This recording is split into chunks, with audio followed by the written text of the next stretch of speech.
Welcome to our tutorial on the sentiment analysis feature from Userlytics. This powerful tool swiftly identifies whether a participant's tone during a usability test is positive, negative, or neutral.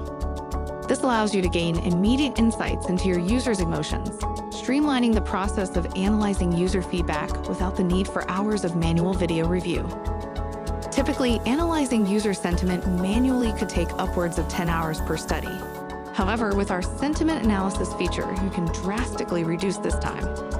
This efficiency enables you to scale up your research efforts, allowing you to conduct more studies and gather crucial insights to enhance your product's user experience. Let's walk through the quick and easy steps to utilize sentiment analysis. Start by navigating to your dashboard and select the study that you want to perform sentiment analysis. Click on the Sessions tab and select the video you wish to analyze. Find the Sentiment Analysis tab on the far right. Click the Request Sentiment Analysis button to begin the process.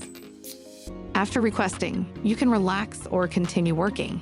You'll receive an email notification when your analysis is complete, or you can refresh the page after a few minutes to see the results. Upon completion, the session transcription will be color-coded, green for positive sentiments and red for negative, providing a clear visual representation of user emotions. These transcript texts are hyperlinked, allowing you to directly click on them and jump to the specific section in the video to view the actual user interaction. And that's it. You're now equipped to use sentiment analysis effectively. Don't forget to explore our other videos to learn more about how our AI-driven features can simplify your user research process, making it more efficient and insightful. Master the art of usability testing with Userlytics.